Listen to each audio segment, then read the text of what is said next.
তোরা তিনজন প্রত্যেকটা দিন একজন করে আমার বাগান বাড়িতে যাবি, ঠিক আছে? তুই যাবি একদিন, তুই যাবি একদিন, তুই যাবি একদিন, ঠিক আছে? শোন, অনেক কথা কইছস, চল তোর একটু আদর করি। আয় আয়।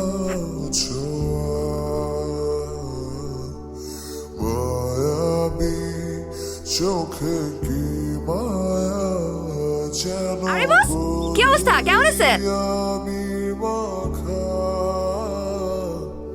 কি কথা বলতে পারে না বস?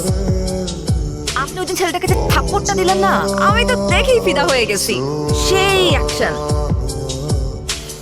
আরে আপনি সানগ্লাসটা তো সুন্দর আছে, দেখি দেখি আমি পরলে আমাকে কেমন লাগে? কি বস, কেমন লাগতেছে? টিসুম করে মারামারি করতে পারেন। এটা কি হলো? ভদ্রতা জানা নেই আপনার? একটা মেয়ে মানুষকে বোট থেকে নামাতে হলে ভদ্রতা করে যে হাতটা বাড়িয়ে দিতে হয় সেটা জানেন না? একাই গড়বড় করে নেমে চলে যাচ্ছে। অবশ্য এটা আলাদা বিষয় যে এশার কারোর হেল্প লাগে না, এশা একাই 100। কি হলো? রক্ত পড়ছে। আসেন, হসপিটালে যেতে হবে। তেমন সিরিয়াস কিছু না, তারপরও আমি ওনাকে ইমার্জেন্সিতে দেখা দিচ্ছি। আর জিতু ভাই, আপনাকে অনেক ধন্যবাদ। আপনি সুপারিশ না করলে আমার হাজবেন্ডের চাকরিটা হতো না। আর মেয়েটাকেও একটা ভালো স্কুলে ভর্তি করছি, সব আপনার জন্যই সম্ভব হয়েছে। আরে কি যে বলেন না, একটু ডাক্তার দেখানোর ব্যবস্থা করুন। আচ্ছা আপনি বসেন, আমি অটবয়কে চা দিতে বলতেছি। চলেন। আমি কি বাঁচবো? কিচ্ছু হয়নি। একটা দুষ্ট দৈত্য তোমার বুকের ভিতরে গিয়ে বসে আছে। আমি ডাক্তারকে বলেছি ওই দৈত্যটাকে বের করতে হবে। এই জন্য তোমার ওষুধ খেতে হবে, ইনজেকশন নিতে হবে। যখন দৈত্যটা বেরিয়ে যাবে তখন আমরা তোমাকে বাসায় নিয়ে যাবো। তারপর অনেক বাবা না, বাবার কাছে খেলনা ছিল, আমাকে দেয় না। চিত্ত চাচ্চু কিনে দিবে, সমস্যা নেই। চাচ্চু, তোমাকে না সবাই ভয় পায়, তুমি দুত্তুকে একটা ধমক দিয়ে দিবে, তার দুত্তু ভয় পেয়ে যাবে। ট্রিটমেন্ট হয়ে গেছে তো কি হয়েছে? আমাকে বাসায় দিয়ে আসতে হবে না। আর এই হাত ব্যথা নিয়ে কি আমি একা যেতে পারবো? চলেন চলেন, তাড়াতাড়ি চলেন।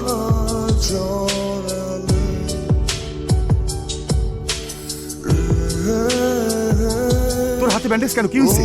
তেমন কিছু না বাবা, ও যে আমরা নৌকা দিয়ে ঘুরছিলাম তো, নৌকা থেকে নামার সময় হাতটা সামান্য কেটে গেছে। কি বলছিস? তেমন কিছু হয় নাই, হাতে ব্যান্ডেজ। আর তুই বলছিস কিছু হয় নাই? মা চল তো, চল ডাক্তার কাছে যাবো। আরে ছোট থেকে বড় কিছু হইতে পারে, চল তো। বাবা আগে তুমি শান্ত হও। যাবি কখন যাবি ক? কি রে? ওই তুই কি চীনা থাপ্পড়টা দিছস না না চীনা থাপ্পড়? আমি জিতুর কি সেটা আপনার জানতে হবে না। আপনি এই মুহূর্তে শিউলির কাছে মাফ চাইবেন। আমার পেছনে কিন্তু জিতু আছে। কার্ড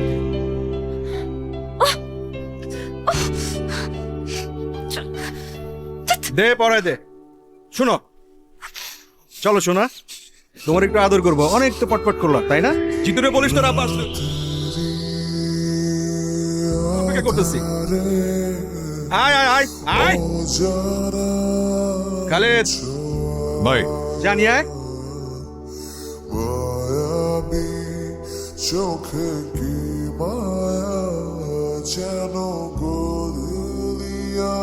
থাকে আমাদের বিদেশ থেকে আসা একটা বড় ফান্ড আটকে যাবে। তাছাড়া প্রজেক্টটার সমস্ত দায়িত্ব কিন্তু আমার উপরে। আচ্ছা বাবা, এতে এত চিন্তা করার কিছু নেই। তুমি চাইলে আমি আমার এক ফ্রেন্ডের সাথে কথা বলতে পারি। জিতু, উনি যদি একবার কথা বলে দেয় তাহলে কিন্তু তোমার কাছে কেউ কখনো ডিস্টার্ব করতে পারবে না। আমি কি একবার কথা বলে দেখবো? আরে না না না, ওই ছেলেটার ব্যাপারে আমি সব কিছু শুনছি। খুবই খারাপ ছেলে, ওরে ধরে এরে মারে। কাল যে আমাকে মারবে না তার গ্যারান্টি। ক্যাম্পাসে ওর একটু স্পেস দিও। লিডার, আপনার এই গুণটা আমার খুব ভালো লাগে। আপনি খুবই দূরদর্শী, কিন্তু জাহিদের ব্যাপারটা খুব বেশি দূর পর্যন্ত দেখতে পারেন নাই। সমস্যা নাই, আমি আপনার দেখাই দিতেছি। আগামী ভিপি ইলেকশনে Zahid nomination form fill up করবে না। আর ক্যাম্পাসে আপনার প্রভাব থাকবে 100-100। লিডার, রেড তো ফালা দিলেন, এখন কাভার দিবেন কি দিয়া?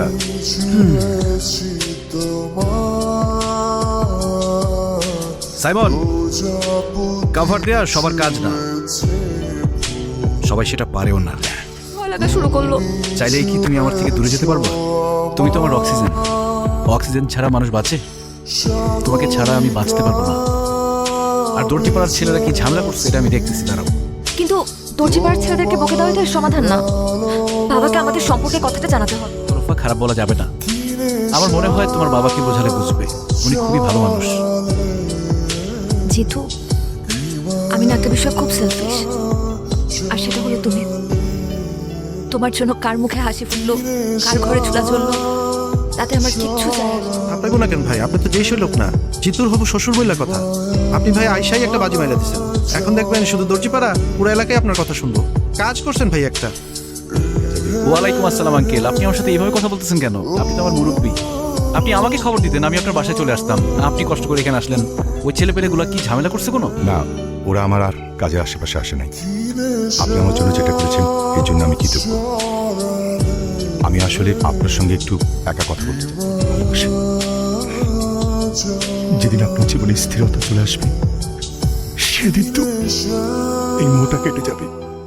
তাই একজন অসহায় বাবা হিসেবে আপনারে আমি অনুরোধ করতেছি, আমার মেয়েটার সাথে আপনি আর বন্ধুত্ব রাখেন না। ওই কে দিয়েছে এখানে? এই পোস্টার ছেড়ে সব ছেড়ে উড়া ফালা।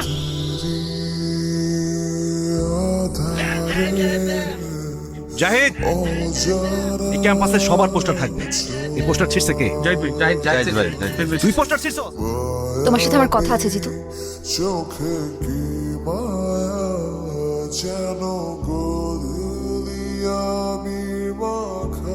এখন এখান থেকে সরে যেতে চাচ্ছিলাম। সমস্যাটা কোথায় হচ্ছে বলো তো? তোমার বাবা এসেছিলেন আমার সাথে দেখা করতে। উনি বলেছেন আমাদের বন্ধুত্ব যাতে আর না রাখি। যে আমরা একে অপরের প্রতি কমিটেড। তুমি তো চাইলেই যখন তখন আমাকে ছেড়ে চলে যেতে পারো না এভাবে। দেখো ঈশা, আমি আসলে কমিটমেন্টের মূল্য দিতে চাই। ওদের মধ্যে কমিটমেন্ট ছিল আমরা সারা জীবন একজন আরেকজনকে ভালোবাসবো। কিন্তু তোমার বাবা হঠাৎ করে আমার সামনে এসে বলল তাদের সাথে তাদের বাবা মার একটা অলিখিত কমিটমেন্ট থাকে। সেটা হচ্ছে বাবা মার জন্য যাতে তাদের সন্তান কখনো দুশ্চিন্তার কারণ না। তোমাদের পরিবারের মধ্যে একটা ভাঙন ঘটুক, আমি এটা চাই না।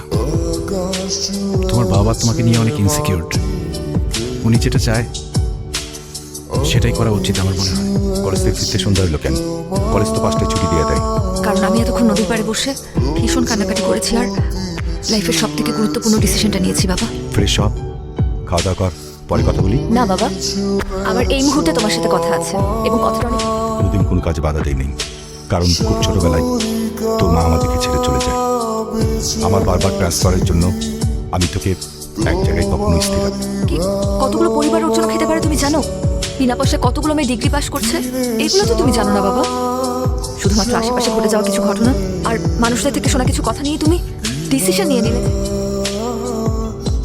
আমি চাই জিতুকে বিয়ে করতে, সেখানে তোমার মত থাকুক আর নাই থাকুক। আমি এক্ষুনি জিতুকে বলবো আমাকে এসে নিয়ে যেতে। তুমি চাইলে আমাদেরকে আটকানোর চেষ্টা করতে পারো বাবা। আমি সিদ্ধান্ত নিছি, তোর ব্যাপারে জিতুর সাথে কথা বলবো। তুই ওকে ডাকবি, পারলে আজকে রাতে। বাবা তোমার সাথে আমাদের ব্যাপারে কথা বলতে চাই। এখন এখনই আসতে হবে। তুমি বরং আমাদের সাথে এসে ডিনার করো। একদম দেরি করো না, ওকে? আচ্ছা ঠিক আছে, আসতেছি। ঠিক আছে।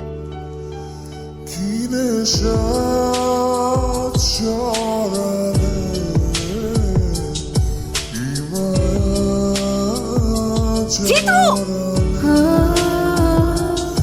লিডার, পরিস্থিতি তো নিয়ন্ত্রণের বাইরে চলে যেতেছে। ফালাই দি। ফালাই দে।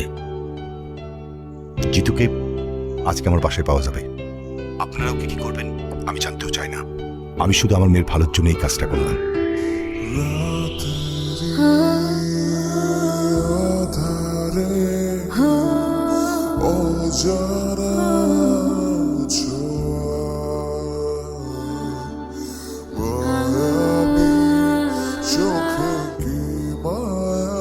Thank you uncle.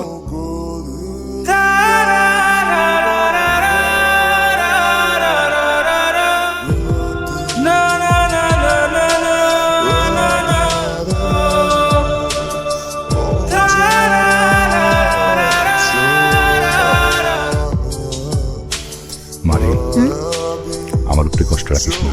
বাবা তুমি খাও তো, কারোর জন্য তো কারোর জীবন থেমে থাকে না।